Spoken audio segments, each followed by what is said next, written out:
Good morning प्यारे बच्चों, आपका हार्दिक स्वागत है आर्यन मॉडल स्कूल रेंगस की ऑनलाइन फिजिक्स क्लासेस में। अपन ने कल प्रतिरोध व प्रतिरोधकता के बारे में पढ़ा था। आज हम पढ़ेंगे प्रतिरोध व प्रतिरोधकता की ताप पर निर्भरता। किस पर निर्भरता? प्रतिरोध व प्रतिरोधकता की तापमान पर निर्भरता या फिर ताप पर निर्भरता। इसके लिए सबसे पहले आपको समझाने के लिए मैं एक चीज बताता हूं कि हम एक चालक लेते हैं। सपोज करो ये अपने पास क्या है, एक चालक है। चालक होगा तो इसमें कल बताया था मैंने क्या होंगे, आपके पास मुक्त इलेक्ट्रॉन होंगे और कहीं ना कहीं आपके पास प्लस चार्ज भी होगा। ठीक है, तो जैसे ही अपने पास अगर 0 डिग्री सेंटीग्रेड टेम्परेचर है, मतलब आपके पास 0 केल्विन टेम्परेचर है, परम शून्य ताप पर ये सभी इलेक्ट्रॉन क्या रहेंगे? स्थिर रहेंगे, मूवमेंट नहीं करेंगे। आपके पास क्या नहीं करेंगे? मूवमेंट नहीं करेंगे आपके पास। जैसे ही आपके पास क्या बढ़ाया हमने, कमरे के तापमान पर, रूम टेम्परेचर पर ये इलेक्ट्रॉन क्या करेंगे? मूवमेंट करना चालू करेंगे। क्यों? कि इन इलेक्ट्रॉन को क्या मिलेगी? ऊष्मीय ऊर्जा मिलेगी और ऊष्मा ऊर्जा से क्या होगा? अपने पास इन इलेक्ट्रॉनों की गतिज ऊर्जा में वृद्धि होगी और ये इलेक्ट्रॉन क्या करना चालू करेंगे? मूवमेंट करना चालू करेंगे आपके पास।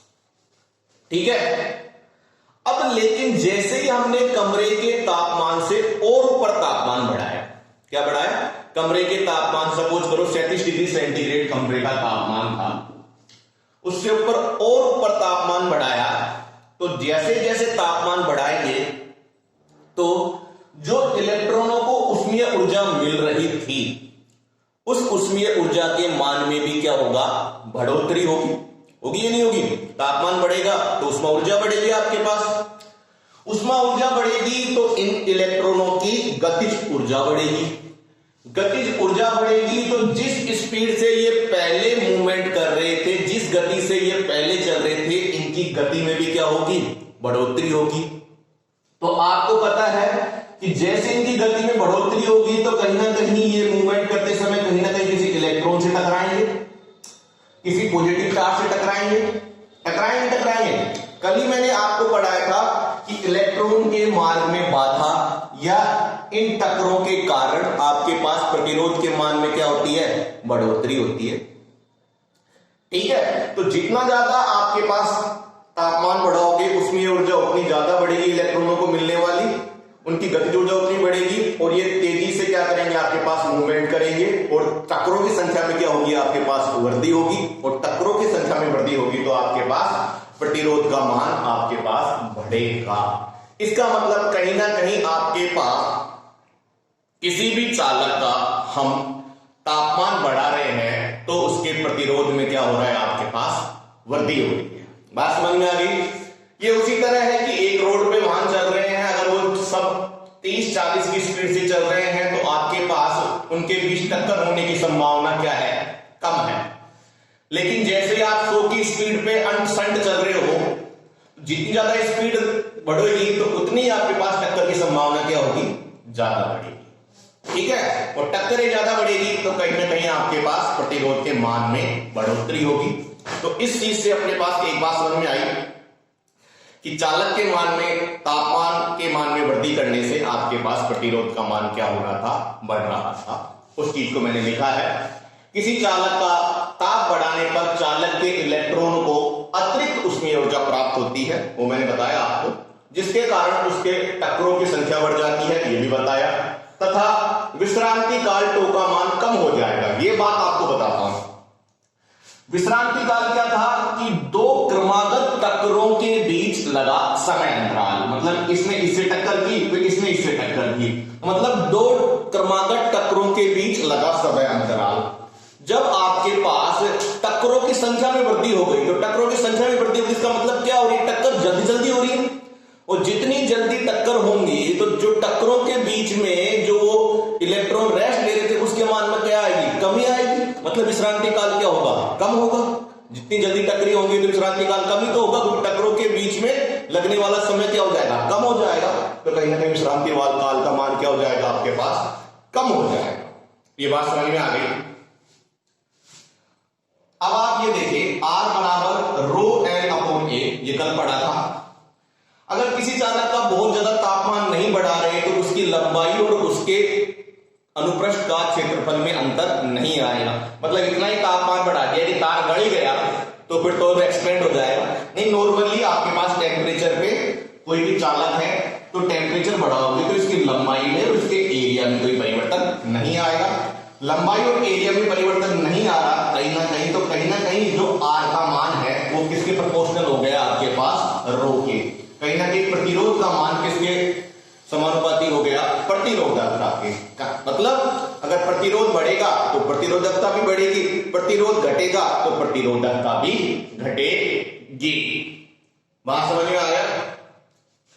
तो कल अपन ने एक सूत्र के बारे में डिस्कस किया था कि रो का मान अपने पास क्या आया था, ये कहां से निकला था, देखो आपको बताऊं मैं। अपन ने पढ़ा था I बराबर N E A V D, इधर I बटा ए किया था तो ये क्या होता, एन ई, डी का मान रखा था ई तो अपॉन में एम, तो ये क्या बना था जे, और ये क्या बना था एन ई स्क्वायर तो अपॉन में एम इनटू कैपिटल ई। इसको अपन ने किसका नाम दिया था, सिग्मा का। सिग्मा क्या थी अपने पास, चालकता। तो चालकता किसकी उल्टी होती है आपके पास, प्रतिरोधकता की। तो सिग्मा का मान किसके बराबर आ जाएगा, 1 अपॉन रो के बराबर। तो रो का मान किसका बराबर हो जाएगा, 1 अपॉन सिग्मा। तो कहीं ना कहीं रो का मान कितना हो जाएगा, m बटा एन ई स्क्वायर टो। क्यों, सिग्मा का मान कितना है, एन ई स्क्वायर टो बटा m, तो रो का मान क्या हो जाएगा इसका 1 बटा सिग्मा। तो 1 बटा सिग्मा कितना हो जाएगा, ये m ऊपर चला जाएगा और एन ई स्क्वायर टो क्या आ जाएगा, नीचे आ जाएगा। तो कहीं ना कहीं आपके पास रो का मान कितना आ गया, m बटा एन ई स्क्वायर टो। यहाँ m क्या है आपके पास, इलेक्ट्रॉनों का द्रव्यमान, n क्या है प्रति एकांक वॉल्यूम में इलेक्ट्रॉनों की संख्या, e क्या है आपके पास इलेक्ट्रॉनों का आवेश, और टो क्या है विश्रांति काल। तो इससे भी देखो m कांस्टेंट है। अगर एक चालक की बात करें तो इस पे इलेक्ट्रॉन का द्रव्यमान कांस्टेंट, यूनिट वॉल्यूम में इलेक्ट्रॉन संख्या मतलब आपके पास एकांक आयतन में इलेक्ट्रॉन की संख्या वो भी क्या है, निश्चित है। इलेक्ट्रॉन का आवेश निश्चित है, कहीं ना कहीं टो के मान में परिवर्तन आएगा। तो जैसे जैसे तापमान बढ़ा रहे हैं तो टो का मान क्या हो रहा है, कम हो रहा है, और टो का मान कम हो रहा है तो आपके पास रो का मान क्या हो रहा है, बढ़ रहा है। तो इससे भी अपने को एक बात पता लग रही है कि जैसे जैसे तापमान का मान बढ़ा रहे हैं तो आपके पास प्रतिरोधकता का मान भी क्या हो रहा है, बढ़ रहा है। ये बात आपको समझ में आ गई। ये आपके पास कॉन्सेप्ट था, क्या था, कॉन्सेप्ट था।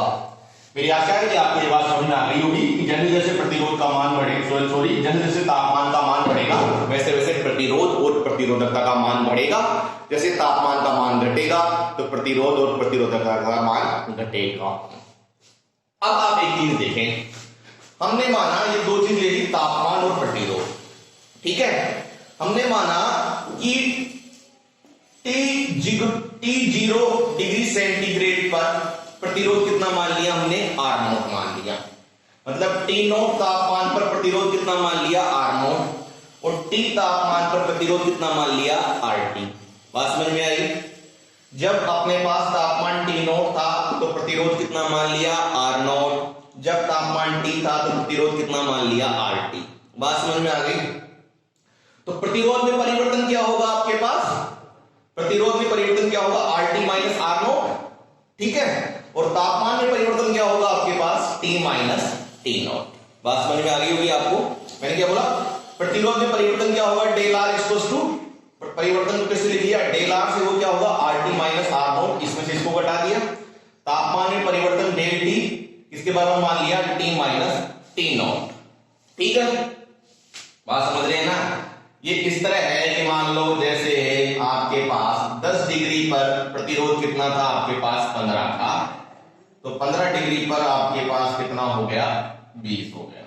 तो कहीं ना कहीं तो ज्यादा में से कम को घटाते हैं तो परिवर्तन के लिए T माइनस T नोट करेंगे और RT माइनस R नोट करेंगे। तापमान में परिवर्तन कितना होगा, T माइनस T नोट, और प्रतिरोध में परिवर्तन कितना होगा, RT माइनस R नोट। बात समझ में आ गई, ठीक है।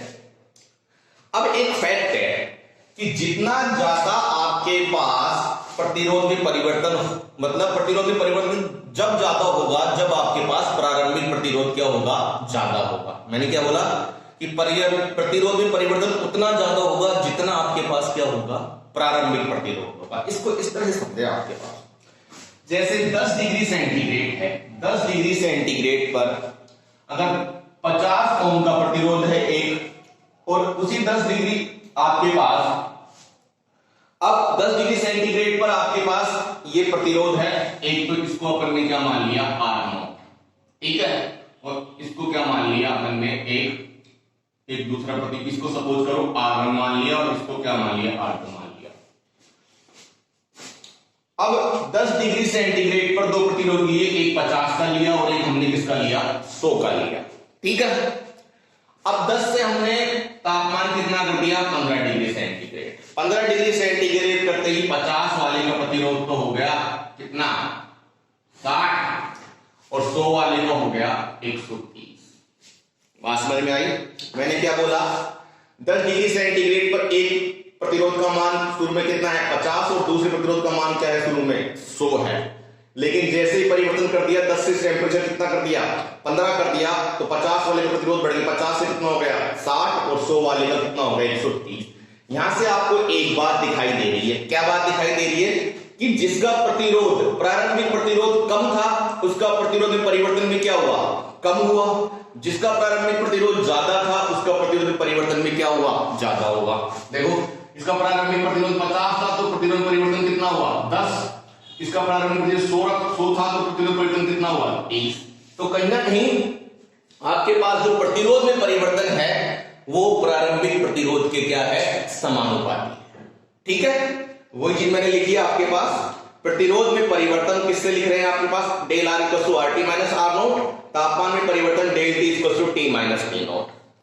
अब क्या बताया मैंने, प्रतिरोध में परिवर्तन होगा वो प्रारंभिक प्रतिरोध के क्या होगा, समानुपाती होगा। मतलब जितना ज्यादा प्रारंभिक प्रतिरोध होगा उतना ही ज्यादा प्रतिरोध में परिवर्तन होगा, ठीक है बेटा। तो मैंने इसको लिख दिया कि जो प्रतिरोध में परिवर्तन को किससे लिख रहे हैं, डेल आर से, और प्रारंभिक प्रतिरोध किससे लिख रहे हैं अपन, आर नोट से। तो डेल आर किसके प्रोपोर्शनल हो गया, आर नोट के, ठीक है।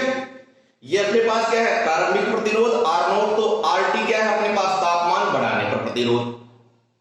तो डेल आर किसके समानुपाती हो गया, आर नोट के।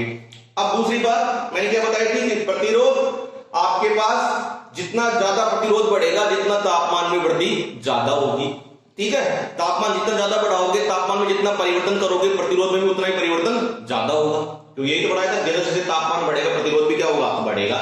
तो प्रतिरोध में परिवर्तन किसके समानुपाती होगा, तापमान में परिवर्तन के। तो प्रतिरोध में परिवर्तन किसके बराबर था, डेल आर से शो कर रहे थे, तो ये किसके समानुपाती होगा, डेल टी के समानुपाती होगा। अब इस एक और इस दो समीकरण को कंबाइन कर लिया तो डेल आर किसके समानुपाती हो गया, R naught into del T के। और डेल आर की वैल्यू क्या आ गई आपके पास, जब भी समानुपाती को बराबर में चेंज करेंगे तो अपने पास एक स्थिरांक आएगा। यहां जो स्थिरांक आया वो किसके बराबर आया, अल्फा के बराबर आया, alpha R naught del T. या डेल आर क्या है, प्रतिरोध में परिवर्तन, जो किसके बराबर था आपके पास, R T minus R naught. देखो यहां ये अल्फा क्या है, ताप गुणांक, अल्फा को अल्फा, आर नोट आपके पास प्रारंभिक प्रतिरोध, और डेल टी आपके पास क्या है, तापमान में परिवर्तन। अब इस आर नोट को इधर लेके चले जाएंगे तो आर टी बराबर आर नोट को माना जाएगा, इधर जाएगा 1 प्लस अल्फा डेल टी। ये आपके पास क्या आ गया, एक सूत्र आ गया, ठीक है। बात समझ में आ गई, दूर समझो कि पहले आपके पास तापमान टी नोट था, प्रतिरोध क्या था, आर नोट, ठीक है। ये आपके पास क्या है, प्रारंभिक तापमान, ये क्या है, प्रारंभिक प्रतिरोध। जब अपन ने तापमान क्या कर दिया, बढ़ा दिया, तो आपके पास प्रतिरोध भी क्या हो गया, बढ़ गया एक तरीके से, ठीक है। तो कहीं ना कहीं प्रतिरोध में परिवर्तन किसके बराबर होगा, R T minus R naught के, और तापमान में परिवर्तन किसके होगा, del T equal to T minus T naught के, ठीक है। दूसरी बात मैंने क्या बताई कि प्रतिरोध में परिवर्तन किसके समानुपाती होगा, प्रारंभिक प्रतिरोध के। मतलब जितना ज्यादा प्रारंभिक प्रतिरोध होगा उतना ही ज्यादा आपके पास प्रतिरोध में परिवर्तन होगा। तो प्रतिरोध में परिवर्तन, प्रारंभिक प्रतिरोध, तो प्रतिरोध में परिवर्तन किसके बराबर था, डेल आर, ये किसके समानुपाती हो गया, प्रारंभिक प्रतिरोध क्या था, आर नोट के। दूसरा मैंने क्या बताया कि जितना ज्यादा आपके पास तापमान में परिवर्तन होगा उतना ही ज्यादा क्या होगा, प्रतिरोध में परिवर्तन होगा। तो प्रतिरोध में परिवर्तन किसके समानुपाती हो गया, तापमान में परिवर्तन के। प्रतिरोध में परिवर्तन किससे लिख रहे थे, डेल आर, और तापमान में परिवर्तन किससे लिख रहे थे, डेल टी से। इन दोनों क्या कर दिया, कंबाइन कर दिया, तो डेल आर समानुपाती किसके आ गया, आर नॉट डेल टी के समानुपाती को बराबर में चेंज कर दिया और ये अपने पास स्थिरांक आ गया alpha, alpha R naught del T. यहां अल्फा क्या है, ताप गुणांक, आर नॉट क्या है आपके पास प्रारंभिक प्रतिरोध और डेल टी क्या है प्रतिरोध, डेल टी क्या है तापमान में परिवर्तन। तो डेल आर को अपन कह सकते हैं प्रतिरोध परिवर्तन कर सकते हैं R T minus R naught बराबर alpha R naught del T. अब इस आर नॉट को इधर ले गए और आर नॉट को कॉमन ले गए तो क्या बच गया 1 प्लस अल्फा डेल टी। बात समझ में आ गई, ये सूत्र आपके पास बहुत काम आएगा। ठीक है, अब आपको एक चीज और बताई थी कि आपके पास जो प्रतिरोध है वो किसके समानुपाती होगा, आपके पास प्रतिरोधकता के। तो यही सूत्र आप प्रतिरोधकता के लिखोगे तो क्या हो जाएगा, rho T equals to rho naught 1 plus alpha del T. यही सूत्र किसके लिए आ गया, आपके पास प्रतिरोधकता के लिए आ गया। बात समझ में आ गई, इसका एक स्क्रीनशॉट ले लो, आगे बढ़ाता हूं मैं आपको। ठीक है, इधर से मैं इरेज कर देता हूं एक बार।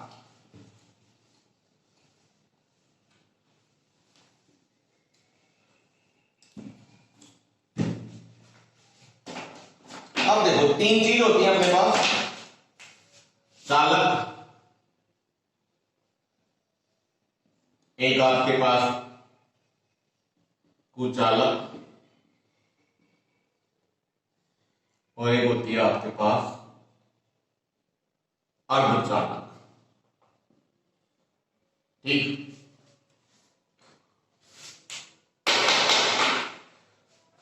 चालक के लिए जो ताप गुणांक अल्फा है इसका मान कैसा होता है आपके पास, धनात्मक या फिर पॉजिटिव। ठीक है, कुचालक के लिए अल्फा का मान कैसा होता है, 0। ठीक है, और अर्धचालक के लिए अल्फा का मान कैसा होता है, ऋणात्मक माइनस।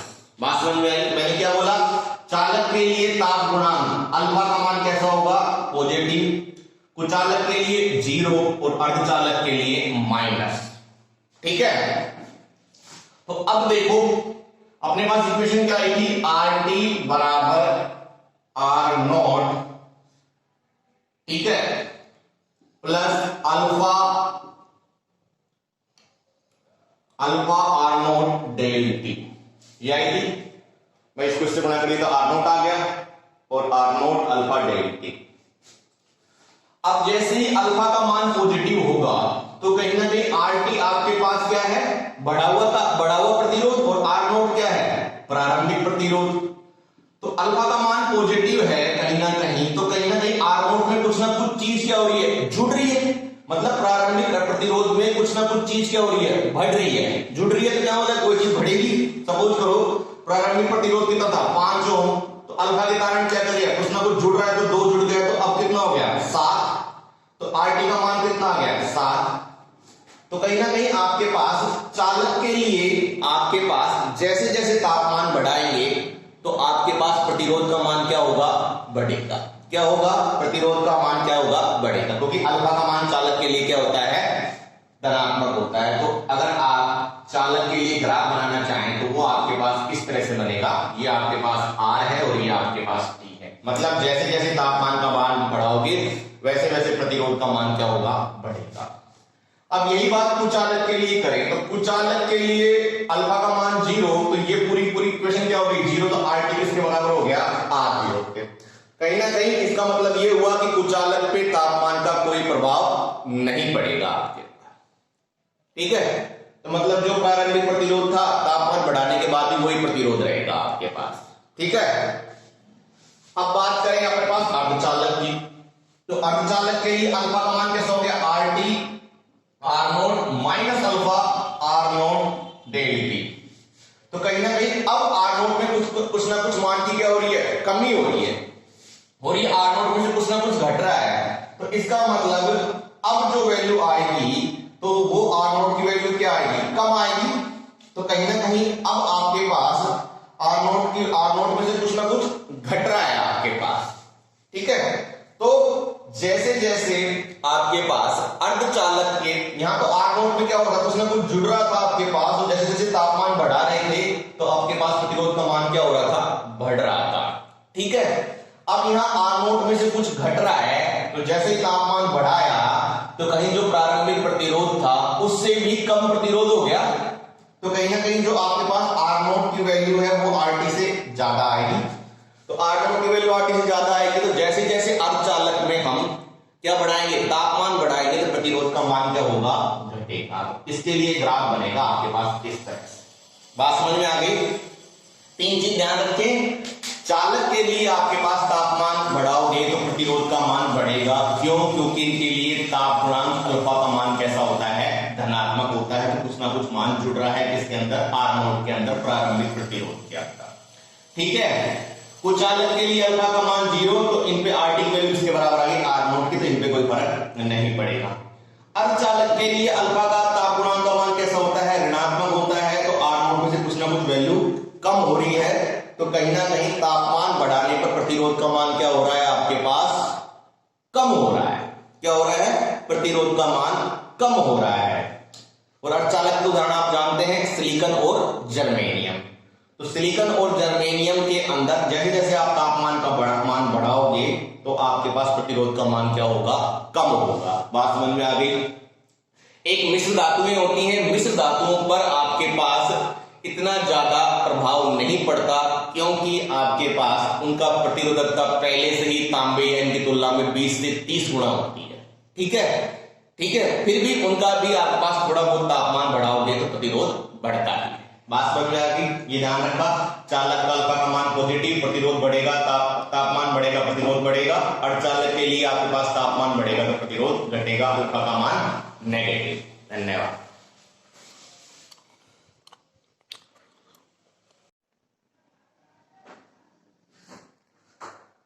अगला जो टॉपिक है बेटा आपके पास वो है प्रतिरोधों का संयोजन। ये भी आपने 10वीं क्लास में पढ़ा है।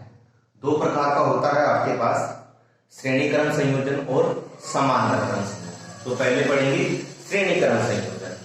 श्रेणीकरण संयोजन को क्या करते हैं आप, क्या बोलते हैं, मतलब लाइन से संयोजन, एक के बाद एक के बाद प्रतिरोधों को हम क्या जोड़ देते हैं, एक श्रेणी में जोड़ देते हैं, एक लाइन में जोड़ देते हैं। या फिर बोले कि पहले वाले प्रतिरोध का अंतिम सिरा दूसरे वाले प्रतिरोध के प्रथम सिरे से, दूसरे वाले प्रतिरोध का अंतिम सिरा तीसरे वाले प्रतिरोध के प्रथम सिरे से जोड़ दें, वह पहले वाले प्रतिरोध के प्रथम सिरे से वह अंतिम वाले प्रतिरोध के अंतिम सिरे के बीच हमें बैटरी कनेक्ट कर दें, तो ये संयोजन आपके पास कौन सा संयोजन कहलाता है, श्रेणीकरण संयोजन। देखो, पहले वाले प्रतिरोध का अंतिम सिरा दूसरे वाले प्रतिरोध के प्रथम सिरे से जुड़ रहा है, दूसरे वाले प्रतिरोध का अंतिम सिरा तीसरे वाले प्रतिरोध के प्रथम सिरे से जुड़ रहा है, आगे जितने भी चाहें इस तरह से जोड़ सकते हैं।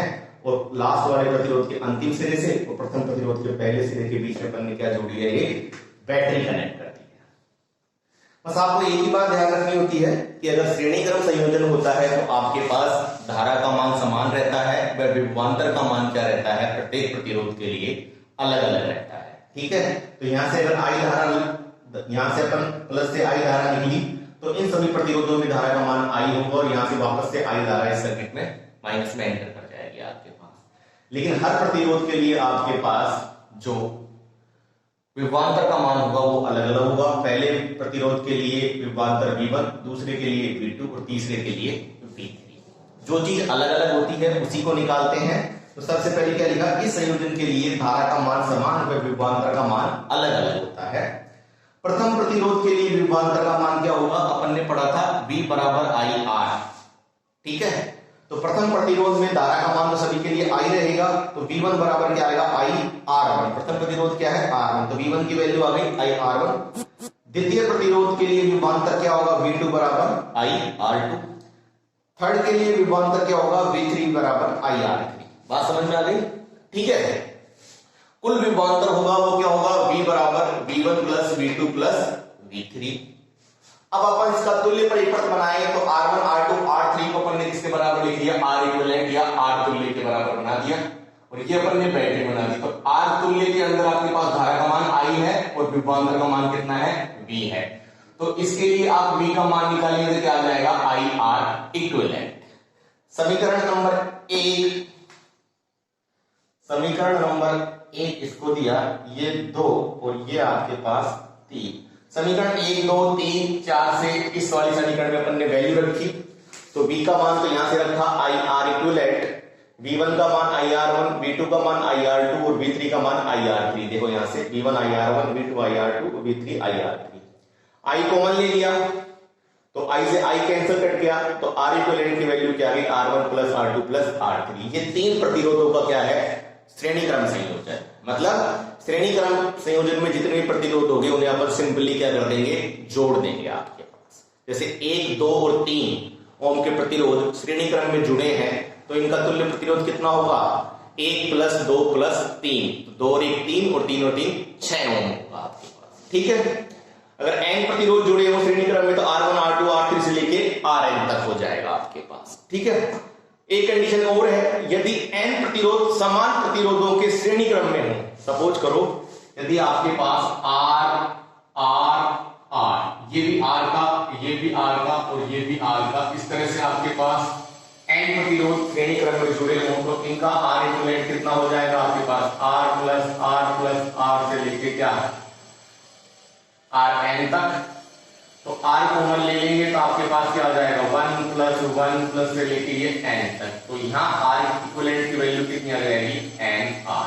ठीक है, इस बात को याद रखें, यदि n प्रतिरोध समान प्रतिरोध के श्रेणी क्रम में जुड़े होंगे तो तुल्य प्रतिरोध कितना आएगा आपके पास, NR आएगा। कितना आएगा, NR आएगा। बात समझ आ गई, बहुत ही सिंपल सा खेल था। ठीक है, बात याद रखनी है, एक बात ये याद रखनी है कि श्रेणी क्रम में आपके पास धारा का मान समान, विभवांतर का मान अलग अलग होता है। दूसरी बात ये ध्यान रखनी है कि आपके पास तुल्य प्रतिरोध होता है, वो किसके बराबर होता है, R बराबर R1 plus R2 plus R3 के बराबर। तीसरी बात आपको ये ध्यान रखनी है, यदि n समान प्रतिरोध श्रेणी क्रम में जुड़े हों तो उनका तुल्य प्रतिरोध क्या होगा, R equivalent equals to NR होगा। ठीक,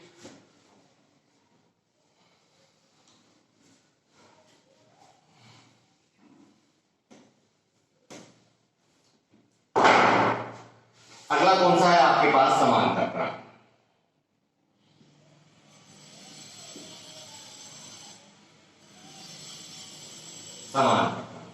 समांतर क्रम में आप पहले मैं सर्किट बना देता हूं, फिर आपको समझा दूंगा मैं।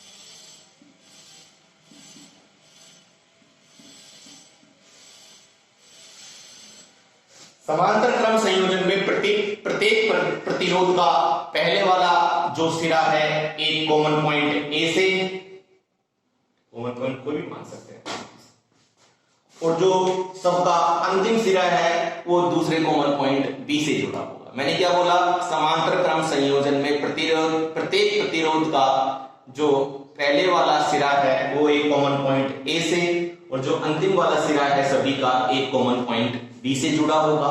और दोनों कॉमन पॉइंट के बीच में हम क्या लगाएंगे, एक बैटरी लगा देंगे। बात ध्यान क्या रखनी है, अगर समांतर क्रम संयोजन है तो आपके पास श्रेणी का जस्ट उल्टा, या आपके पास समांतर क्रम संयोजन में आपके पास विभवांतर का मान क्या होगा, समान होगा, वह धारा का मान क्या होगा, अलग अलग होगा। हमारे घर में जो कनेक्शन किए जाते हैं वो समांतर क्रम में ही किए जाते हैं, इसीलिए सभी पंखे ट्यूबलाइट को कितनी मिलती है, 220 वोल्ट मिलते हैं, क्योंकि आपके पास विभवांतर का मान क्या रहता है, समान रहता है। तो समांतर क्रम में विभवांतर का मान समान। देखो यहां से I1 निकली, इस नोड पर पहुंची तो इसमें I1 गई, इस वाले रेजिस्टेंस में R2 गई और इस वाले प्रतिरोध में R3 गई, वापस से यहां हो गई I पहुंच गई, फिर इसमें I चली गई। तो क्या धारा का मान अलग अलग, वह विभवांतर का मान समान रहता है इसमें श्रेणी क्रम में। ठीक है, तो जो चीज अलग अलग होती है उसको निकालते हैं। तो पहले वाले प्रतिरोध के लिए जो आपके पास धारा का मान होगा वो क्या होगा, I1। देखो हमने एक चीज पढ़ी ओम के नियम से, V बराबर IR, तो I बराबर क्या पढ़ेंगे, V अपॉन R। ठीक, V अपॉन R। तो पहले वाले प्रतिरोध के लिए I1 का मान निकालेंगे, तो पहले वाले प्रतिरोध के लिए आपके पास जो वोल्टेज का मान रहेगा, विभवांतर मान सभी में समान रहेगा, तो इसके लिए भी क्या रहेगा, V। और पहला वाला प्रतिरोध कौन सा है, R1। तो तो क्या हो गया VR1। इसी तरह अपन दूसरे वाले प्रतिरोध के लिए धारा का मान निकालेंगे तो क्या हो जाएगा V/R2। इसी तरह तीसरे वाले के लिए निकालेंगे तो क्या हो जाएगा V/R3। ठीक, टोटल धारा I निकालेंगे तो I बराबर क्या हो जाएगा I1 plus I2 plus I3। ठीक है, इक्विवेलेंट सर्किट बनाएंगे इसका भी, तो आपके पास ये क्या हो गया R तुल्य R इक्विवेलेंट, और इसमें प्लस और माइनस, तो वही आपके पास करंट इसमें I होगा और वोल्टेज क्या होगी V होगी। तो I का मान निकालेंगे तो आपके पास क्या आ जाएगा V/R। इसको इक्वेशन नंबर 1, इसको इक्वेशन नंबर 2, इसको इक्वेशन नंबर 3 और इसको इक्वेशन नंबर 4, चार इक्वेशन से मान रख दो तो क्या हो जाएगा V/R equivalent equals to V/R1, V/R2 और V/R3।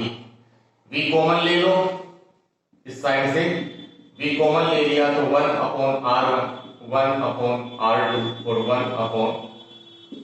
V से V कैंसिल हो जाएगा, 1/R इक्विवेलेंट की वैल्यू कितनी बचेगी 1/R1, 1/R2, 1/R3। ये आ गया प्रतिरोधों का समांतर क्रम संयोजन। ठीक है, बात समझ में आ रही है। अगर n जुड़े हो तो आपके पास क्या हो जाएगा 1/R इक्विवेलेंट की वैल्यू 1/R1, 1/R2, 1/R3 से लेके 1/Rn तक। ठीक, चौथी चीज, अगर n समान प्रतिरोध के, क्या n समान प्रतिरोध के प्रतिरोध समांतर क्रम में हो, मतलब सबका प्रतिरोध कैसा हो समान हो, और ऐसे n प्रतिरोध जुड़े हो, तो उसका आपके पास जो इक्विवेलेंट रेजिस्टेंस आएगा वो किसके बराबर आएगा N/R के बराबर है। किसके बराबर आएगा, अगर श्रेणी क्रम में जोड़ रहे थे तो अपने पास क्या रहता NR, और समांतर क्रम में जोड़ रहे हैं तो आपके पास क्या आएगा N/R आएगा। ठीक है, बात समझ में आ रही है, कोई दिक्कत नहीं है आपके पास। अगर समांतर क्रम है तो आपको ध्यान रखना है कि धारा का मान अलग अलग होगा, तो धारा का मान ही निकालना है। I1 की वैल्यू क्या होगी V/R1, I2 की वैल्यू V/R2, I3 की वैल्यू V/R3 और I की वैल्यू क्या होगी V/R इक्विवेलेंट। V से V कट जाएगा तो 1/R इक्विवेलेंट की वैल्यू क्या आ जाएगी 1/R1, 1/R2, 1/R3। ठीक है, और अगर n समान प्रतिरोध समांतर क्रम में जुड़े हो तो 1/R इक्विवेलेंट की वैल्यू किसकी आ जाएगी N/R के बराबर आ जाएगी। बात समझ में आ गई, बहुत ही आसान था।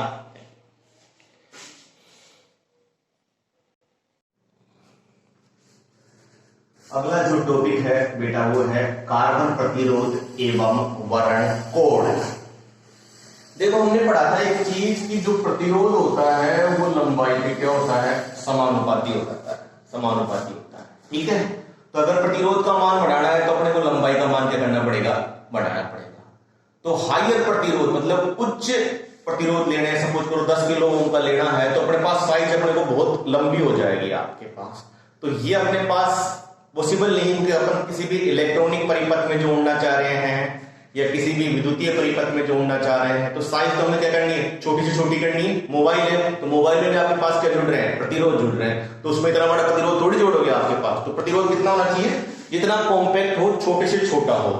तो अपने पास छोटे से छोटा बनाने के लिए जो हम प्रतिरोध लेते हैं वो किसके लेते हैं, हम कार्बन के प्रतिरोध लेते हैं, क्योंकि इन प्रतिरोधों के आपके पास क्या होती हैं मान भी उच्च होते हैं, उच्च मान के होते हैं, ये उच्चतर परिसर के होते हैं, हायर वैल्यू के होते हैं, सस्ते होते हैं और अपने पास साइज में कैसे होते हैं कॉम्पैक्ट होते हैं, छोटे होते हैं।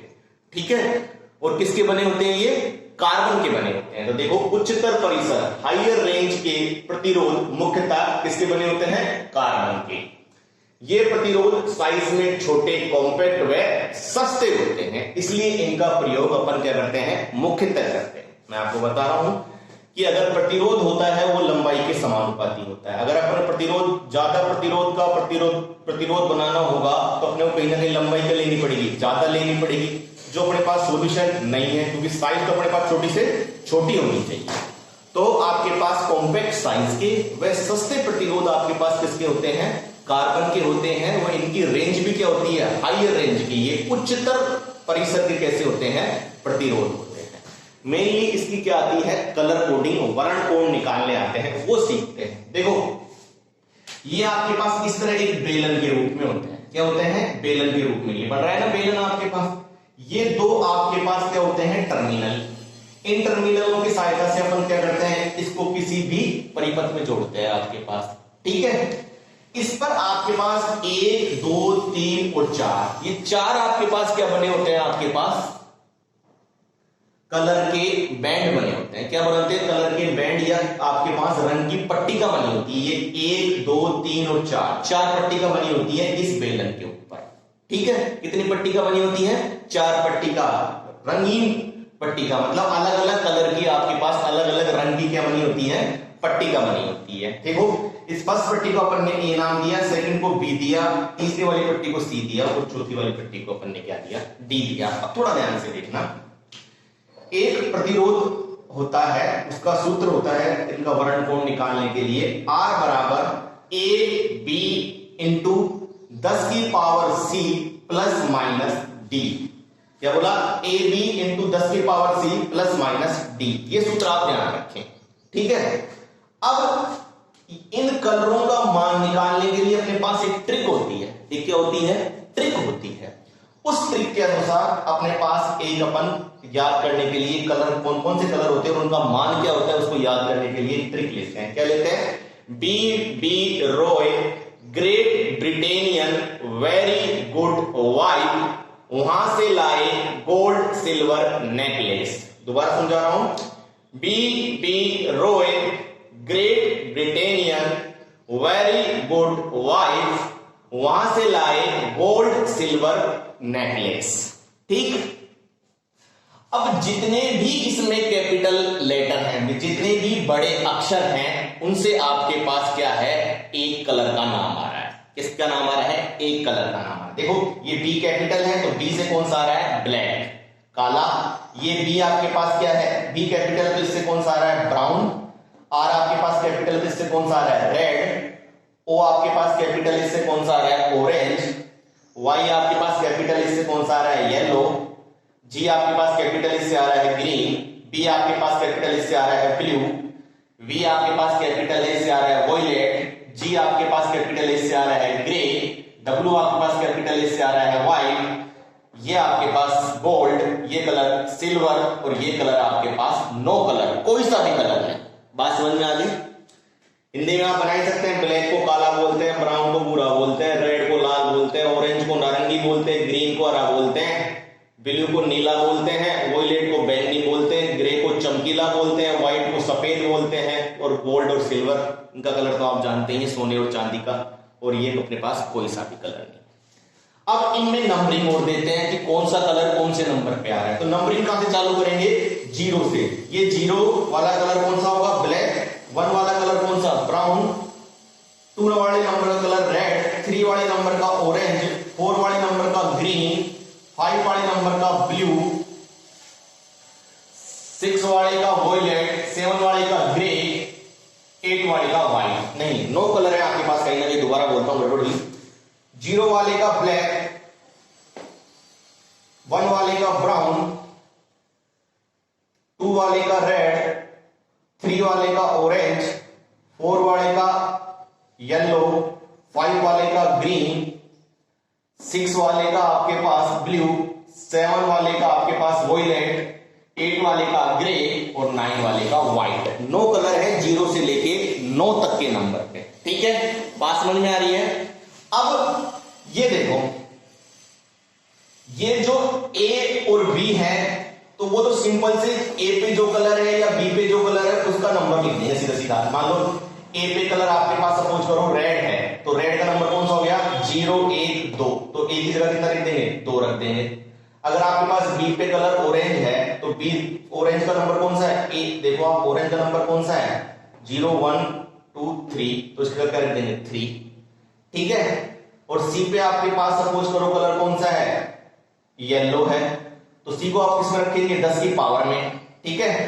तो 0 1 2 3 4, तो 10 की पावर कितनी हो जाएगी 4। और ये डी होता है आपके लिए किसके लिए होता है, सुग्राहिता के लिए। डी के लिए अपने पास 3 ही कलर है, वो डी वाले पे आपको, इस डी वाले पे आपको 3 ही कलर मिलेंगे, क्या तो गोल्ड मिलेगा, क्या सिल्वर मिलेगा, क्या फिर नो कलर मिलेगा। ये किसके लिए आता है आपके पास, सुग्राहिता के लिए आता है। अगर गोल्ड मिलेगा तो आप क्या लिख देना है, ±5%, अगर सिल्वर मिलेगा तो ±, ये परसेंटेज में है, ठीक है। अगर सिल्वर मिलेगा तो ±10%, और कोई भी कलर नहीं होगा डी वाला तो क्या लिख देंगे अपने पास, ±20%। एक एग्जांपल से समझाता हूं, ज्यादा समझ में आएगा आपको। देखो अपने पास ये रेजिस्टेंस बना हुआ है, आपके पास ये इसके टर्मिनल है। तो पहले वाला कलर आपको दे रखा है, पहले वाला जो पट्टी का है वो किस कलर की है आपके पास, पीले कलर की, येलो कलर की। दूसरी वाली पट्टी का आपके पास किस कलर की है, बैंगनी कलर की, वॉयलेट कलर की। तीसरी वाली पट्टी का आपके पास भूरे कलर की है, और चौथे वाली पट्टी का आपके पास स्वर्ण गोल्ड के कलर की है। अब आपको इसका क्या निकालना है, वर्ण कोड निकालना है। सूत्र कौन सा लेंगे, ये वाला, R बराबर AB इंटू 10⁻⁶ ± D। देखिए पहले वाला ए वाली पट्टी का है, ए वाली पट्टी का पे कलर देखा येलो। अब हमने देखा कि येलो कौन से नंबर पे आ रहा है, BBROY, रोय। तो ये 0 पे मानते हैं, इसको 1 पे, इसको 2 पे, इसको 3 पे, इसको 4 पे, ठीक है। तो 4 पे अपने पास कौन सा आ रहा है, येलो कलर आ रहा है, कौन सा आ रहा है, येलो। तो एक ही जगह हमने क्या लिख दिया, 4 लिख दिया सिंपली, ठीक। अब अगला देखो कौन सा, बैंगनी। अब बैंगनी देखो कौन से नंबर पे आ रहा है, पहले नंबर पे ब्लैक, दूसरे पे ब्राउन, तीसरे पे रेड, चौथे पे ऑरेंज, ठीक है। सॉरी, पहले पे 0 पे ब्लैक है, 1 पे आपके पास क्या है, ब्राउन, 2 पे रेड, 3 पे ऑरेंज, 4 पे येलो, 5 पे ग्रीन, 6 पे आपके पास ब्लू, और 7 पे आपके पास क्या, वॉयलेट। नंबर 0 से चालू करें तो क्या हो जाएगा, बी की जगह अपन क्या लिख दिया, वॉयलेट कौन से नंबर पे है, 7वें नंबर पे, तो 4 × 7। फिर गुणा का निशान 10 की पावर C। अब देखो C पे कौन सा कलर है, C पे कलर है आपके पास ब्राउन। कौन सा कलर है, ब्राउन, भूरा कलर है, ठीक है। अब भूरे का नंबर देखो आपके पास कौन सा है, देखो भूरा कलर 0 और 1, दूसरे नंबर 1 नंबर पे है, तो 10 की पावर कितनी रख दी अपन ने, 1। ये तो क्या आ गया, ओम में इसका प्रतिरोध आ गया। मैंने क्या बोला था, डी किसके लिए होगा आपके पास, सुग्राहिता के लिए। अगर डी पे कलर कौन सा दे रखा है, स्वर्ण, तो कौन सा है, गोल्ड है, तो गोल्ड के लिए सुग्राहिता कितनी होती है, ±5%। बात समझ में आ गई, दोबारा समझाता हूं। पहले वाले कलर पट्टी का रंग है पीला, तो पीला देखते हैं कौन से नंबर में है, नंबर चालू करेंगे 0 से। तो पीले देखो आपके पास, पीला आपके पास यहां है, तो ये 0 1 2 3 4, तो पीला कौन से है, 4 नंबर पे, तो एक ही जगह कितना रख दिया, 4 रख दिया, ठीक है। दूसरा कलर पट्टी का देखिए बैंगनी, बैंगनी देखा तो बैंगनी अपने को कहां मिला, यहां मिला, तो बैंगनी नंबर गिन लो, 0 1 2 3 4 5 6 और 7, तो 7वें नंबर पे लिख दिया, ठीक है। गुणा 10 ऐसे कैसे लिख दिया, 10 की पावर में C लिखना है। C देखा कौन सा है, भूरा, भूरे कौन से नंबर पे आ रहे हैं, 0 और 1, तो 10 की पावर 1, ये हो गई ओम में। ± D किसके लिए, सुग्राहिता के लिए। डी में 3 ही कलर हो सकते हैं, या तो गोल्ड होगा, या सिल्वर होगा, या नो कलर होगा। अगर गोल्ड होगा तो ±5% लिख देंगे, सिल्वर होगा तो ±10 लिख देंगे, और कोई भी कलर नहीं होगा तो ±20 लिख देंगे। तो यहाँ कौन सा कलर है, गोल्ड, तो ± क्या लिख दिया, 5। अब इसका एक एग्जांपल है, ये इसका उल्टा है, आपको मान दे रखा है वर्ण कोड का, और आपको कलर निकालने हैं। तो देखो अब कलर देखो, पहला कौन सा दे रखा है, मान 6, तो A B C और D पट्टी का दे दिया आपने पास, ठीक है। अब देखो A वाली पट्टी का मान कितना है, 6। अब देखो 6 पे कौन सा कलर आता है, देखो 0 1 2 3 4 5 और 6 पे कौन सा आ रहा है, ब्लू, कौन सा आ रहा है, ब्लू। तो पहला कलर कौन सा हो गया, A पट्टी का ब्लू, ठीक है। फिर क्या आ रहा है, 2, ठीक है, B सिंपली लिखते हैं 2। अब 2 देखो कौन से नंबर पे आ रहा है, 2 पे क्या आ रहा है, 0 1 2, 2 पे क्या आ रहा है आपके पास, रेड, तो कौन सा हो जाएगा, रेड, ठीक। N2 C किसमें होता है, 10 की पावर में, 10 की पावर कितनी है, 3, तो 3 नंबर पे कलर देखो आप, 0 1 2 और 3 पे कौन सा आ रहा है आपके पास, ऑरेंज, तो तीसरा कलर कौन सा हो गया, ऑरेंज, ठीक। अब देखो ये डी का मान कितना है, ±5%। मैंने बताया था 5 आएगा तो गोल्ड, 10 10 आएगा तो सिल्वर और 20 आएगा तो कोई भी कलर नहीं, तो 5 आ रहा है तो कौन सा कलर हो गया? गोल्ड। तो ये अपने पास चारों कलर हो गए। ठीक है, सोल्व कर लेंगे, करके देखें, आसानी से हो जाएगा।